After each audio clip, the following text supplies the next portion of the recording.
بسم اللہ الرحمن الرحیم۔ یہ اگلا ٹاپک ہے، فرمایا دوسروں کے مزاج کی رعایت کریں۔ حضرت ابو ذر غفاری رضی اللہ سے روایت ہے کہ حضور پاک صلی اللہ علیہ وسلم نے ارشاد فرمایا، لوگوں کے ساتھ ان کے مزاج اور اخلاق کے مطابق برتاؤ کرو۔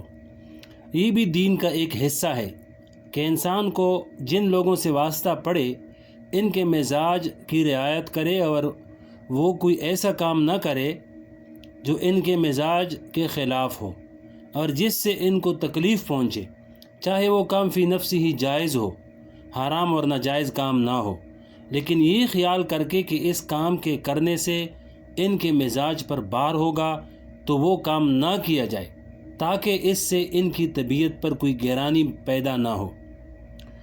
دوسرے کے مزاج کی رعایت دینی معاشرت کے ابواب میں ایک بڑا عظیم باب ہے۔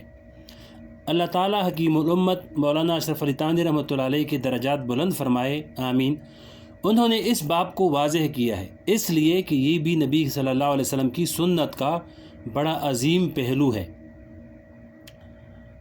چنانچہ حدیث شریف میں واقع آتا ہے کہ ایک مرتبہ حضور پاک صلی اللہ علیہ وسلم اپنے گھر میں تشریف فرماتے اور آپ اس حالت میں بیٹھے ہوئے تھے کہ آپ نے ایک تہبند پہنا ہوا تھا اور وہ تہبند کافی اوپر تک چڑھا ہوا تھا، اور بعض روایات میں آتا ہے کہ گھٹنے تک چڑھا ہوا تھا۔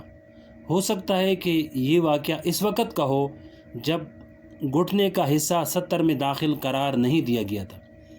بعض روایات میں آتا ہے کہ گھٹنے ڈھکے ہوئے تھے، تو اتنے میں کسی نے دروازے پر دستک دی۔ معلوم ہوا کہ حضرت صدیق اکبر رضی اللہ تشریف لائے ہیں۔ آپ نے اندر آنے کی اجازت دے دی اور اندر آ کر آپ کے پاس بیٹھ گئے، اور آپ جس انداز میں جس حیت میں بیٹھے ہوئے تھے اسی انداز میں بیٹھے رہے، اور آپ کے پاؤں مبارک کھلے رہے۔ تھوڑی دیر کے بعد پھر دروازے پر دستک ہوئی، پتہ چلا کہ فاروق اعظم رضی اللہ تشریف لائے ہیں۔ آپ نے ان کو بھی اندر آنے کی اجازت دے دی، وہ بھی آ کر حضور پاک علیہ السلام کے پاس بیٹھ گئے۔ آپ صلی اللہ علیہ وسلم اسی حالت میں بیٹھے رہے اور اپنی حیت میں آپ صلی اللہ علیہ وسلم نے کوئی تبدیلی نہیں فرمائی۔ تھوڑی دیر کے بعد پھر دروازے پر دستک ہوئی، آپ نے پوچھا کہ کون ہے؟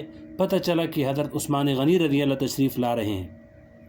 آپ نے آپ صلی اللہ علیہ وسلم نے فوراً اپنا تہبند نیچے کر کے اپنے پاؤں مبارک اچھی طرح ڈھک لیے، پھر فرمایا کہ ان کو اندر بلا لو۔ چنانچہ وہ بھی اندر آ کر بیٹھ گئے۔ ایک صاحب یہ سب منظر دیکھ رہے تھے، انہوں نے عرض کیا، یا رسول اللہ صلی اللہ علیہ وسلم، جب حضرت صدیق اکبر رضی اللہ تشریف لائے تو آپ نے اپنا تہبند نیچے نہیں کیا بلکہ ویسے ہی بیٹھے رہے، جب فاروق اعظم رضی اللہ تشریف لائے تب بھی آپ اسی طرح بیٹھے رہے، لیکن جب حضرت عثمان غنی رضی اللہ تشریف لائے تو آپ نے اپنی حیت میں تبدیلی فرمائی۔ اس کی کیا وجہ ہے؟ حضور پاک صلی اللہ علیہ وسلم نے جواب میں ارشاد فرمایا کہ میں اس شخص سے کیوں حیا نہ کروں جس شخص سے فرشتے بھی حیا کرتے ہیں۔ پھر فرمایا کہ حضرت عثمان غنی رضی اللہ کا خاص وصف حیا تھا۔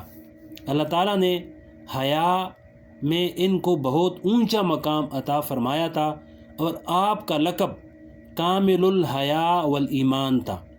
حضور اقدس صلی اللہ علیہ وسلم اپنے تمام صحابہ کے مزاجوں سے واقف تھے، اور حضرت عثمان غنی رضی اللہ کے بارے میں جانتے تھے کہ ان کے اندر حیا بہت زیادہ ہے، اگرچہ گھٹنے تک پاؤں کھلا ہونا کوئی ناجائز بات نہیں تھی، اس لیے حضرت صدیق اکبر رضی اللہ کے آنے پر بھی کھلا رکھا اور فاروق اعظم رضی اللہ کے آنے پر بھی کھلا رکھا، لیکن عثمان غنی رضی اللہ کے آنے پر یہ سوچا کہ چونکہ ان کی طبیعت میں حیا زیادہ ہے، اگر ان کے سامنے اس طرح بیٹھا رہوں گا تو ان کی طبیعت پر ناگوار ہوگا اور ان کی طبیعت پر بار ہوگا، اس وجہ سے ان کے اندر آنے سے پہلے پاؤں کو ڈھک لیا اور تہبند کو نیچے کر لیا۔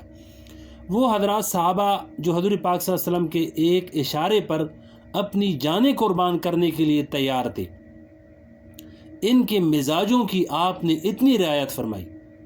فرض کریں کہ اگر حضور پاک علیہ السلام حضرت عثمان غنی رضی اللہ کے آنے پر اسی طرح بیٹھے رہتے جس طرح بیٹھے ہوئے تھے تو ان کو حضور پاک صلی اللہ علیہ وسلم سے کیا شکوہ ہو سکتا تھا، لیکن آپ صلی اللہ علیہ وسلم نے اس بات کی تعلیم دے دی کہ تمہارے تعلق والوں میں جو شخص جیسا مزاج رکھتا ہو اس کے ساتھ ویسا ہی برتاؤ کرو۔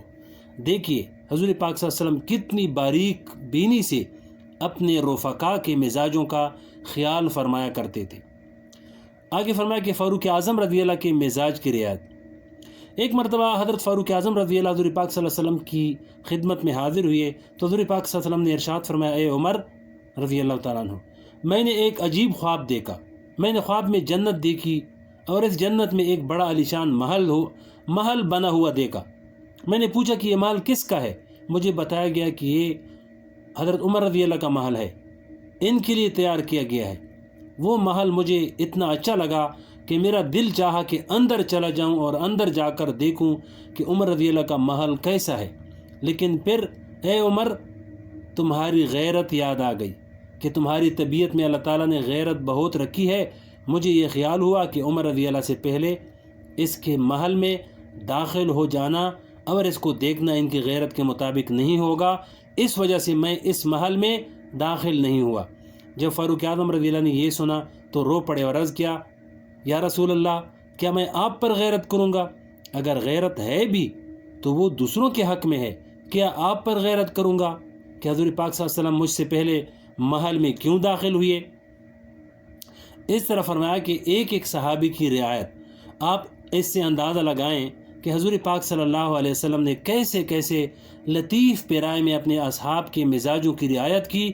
یہ نہیں تھا کہ چونکہ ہم امام ہیں، یہ ہمارے مقتدی ہیں، ہم پیر ہیں اور یہ ہمارے مرید ہیں، ہم استاد ہیں اور یہ ہمارے شاگرد ہیں، لہٰذا سارے حقوق ہمارے ہو گئے، ان کا کوئی حق نہ رہا۔ لیکن حضور پاک صلی اللہ علیہ وسلم نے ایک صحابی کی مزاج کی رعایت کر کے دکھائی۔ آگے اور بھی تفصیل ہے، تو ام المومنین حضرت عائشہ رضی اللہ کے مزاج کی رعایت اس کو اگلے ویڈیو میں سنائیں گے انشاءاللہ۔